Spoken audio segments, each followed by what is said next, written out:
How's it going, everybody? Daner here with North Central Coins, and welcome back to another episode of the most rare and valuable coins in Canada. Today we're going to be discussing a Canadian nickel, which if you didn't know can be worth some insane amounts of money.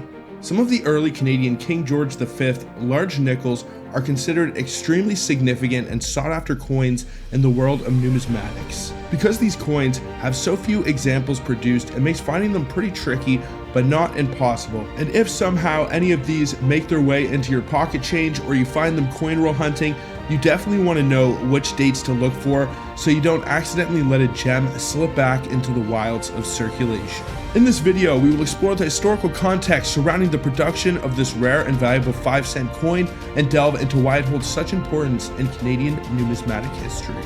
Additionally, we will discuss any distinguishing and identifying features, its significance among collectors, and also the potential value if you were ever to discover a legitimate example. Before I do get into this, I would really appreciate if you guys would smash that thumbs up, subscribe if you're new, and also ring that bell notification so you can stay up to date with my new content. And make sure to stay to the end of the video if you would like to find out how much you could get for this coin if you did ever find one. Then without further ado, what do you say we get right into it and discuss the Canadian 1925 nickel. Let's get it, guys.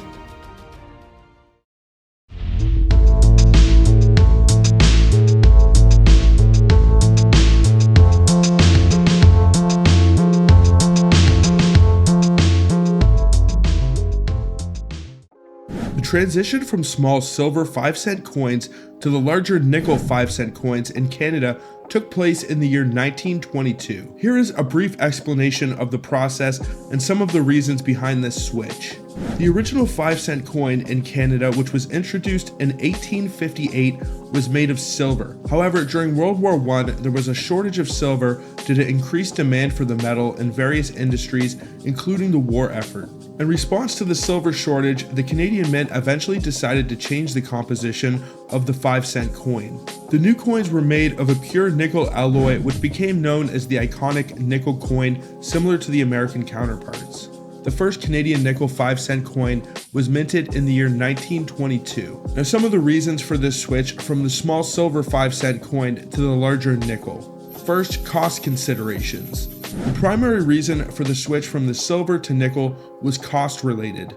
Nickel was more abundant and less expensive than silver. This change allowed the mint to continue producing the 5-cent coin at a lower cost.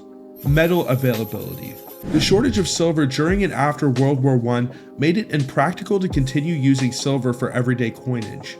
Nickel, being more readily available, provided a practical alternative. Standardization. The move to a nickel alloy for the 5-cent coin aligned with international trends. Several countries were transitioning to nickel and other base metal compositions for their lower denomination coins, and the United States had already had a similar sized nickel in circulation for several years. Public acceptance.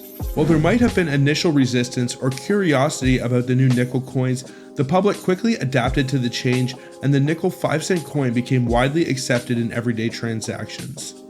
The first large nickel 5-cent coins that were minted in 1922 featured a new design to distinguish them from the smaller silver coins. Phasing out the silver coins. The transition involved phasing out the small silver 5-cent coins from circulation.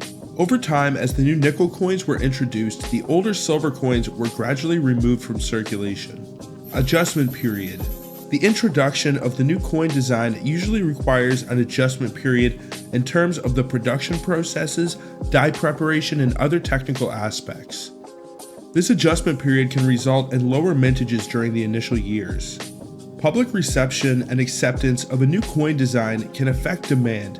If there's initial skepticism or resistance to the new design, it may result in lower demand and consequently lower mintage figures. Also, technical issues, maintenance, or other challenges at the minting facilities can lead to lower production during certain years. Mintages are often planned based on anticipated demand. If there's a miscalculation in demand projection, or if the mint prioritizes other denominations, it can result in lower mintages for specific years. Collectors may actively hoard coins from the first year of a new design, further reducing the available supply and circulation. Over time, coins may be removed from circulation due to wear or, in some cases, melted down for their metal content.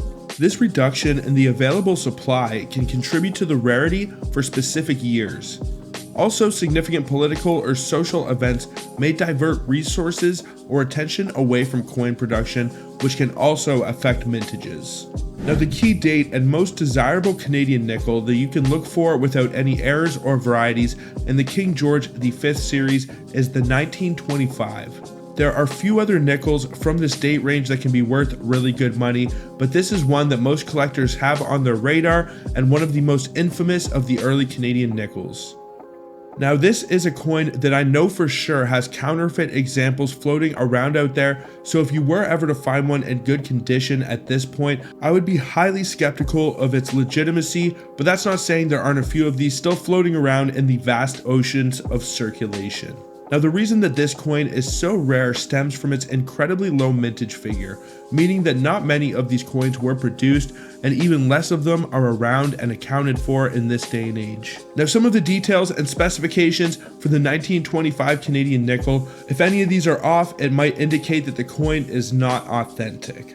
So first, the mintage figure for the 1925 Canadian King George V nickel is 200,050. Now, having a mintage figure that low and only being somewhere around 100 years old, it's actually 99 years old as I am making this video, it only adds to the allure and rarity of this nickel. If this was a United States nickel that only had a mintage of 200,000, I can assure you that it'd be worth a whole heck of a lot more than this one. So this definitely has the potential to increase in value over time.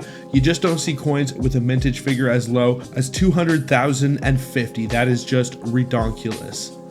Now, some of the specifications for this coin: it is composed of 100% nickel. It has a weight of 4.54 grams, a diameter of 21.21 millimeters. The coin was designed and engraved by Sir E.B. McKennell for the obverse and W.H.J. Blakemore for the reverse of the coin. The edge is smooth, it is not magnetic, and it has a diaxis in metal alignment, as is the standard for most Canadian, British, and Australian coins.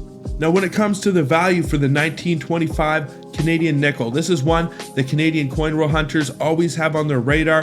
I still have not found one to this day, but never say never. I'm definitely going to pick up some more nickel boxes eventually and do a few more hunts and see if maybe I can get a little bit of luck and score one of these bad boys. But I know they are incredibly rare, and you probably will be finding extra water lines and crazy stuff like that before you even find a key date like this. But even if you find one of these on the low end, they can hold a premium. Even if you find one and it's beat up and worn and been put through the meat grinder, it can be worth around $72 for a VG8. So that isn't right at the bottom, but it is almost at the bottom of the Sheldon scale. So $70 for a common circulation nickel that you could find in your pocket change or in a coin roll. That ain't too bad if you ask me.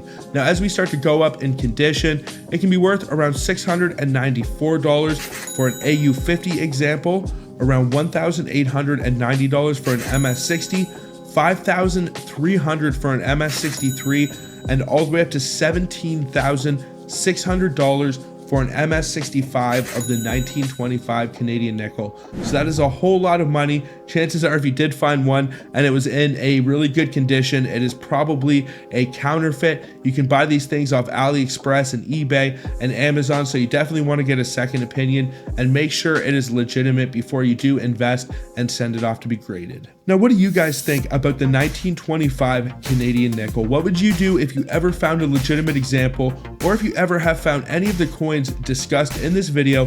Let me know down in the comments. I would love to know. Also, I would really appreciate if you guys would smash that thumbs up, subscribe if you're new, and also ring that bell notification so you can stay up to date with my new content. But I think that is pretty much going to do it for this one, folks. So until the next one, everybody, peace out and have a good one, y'all.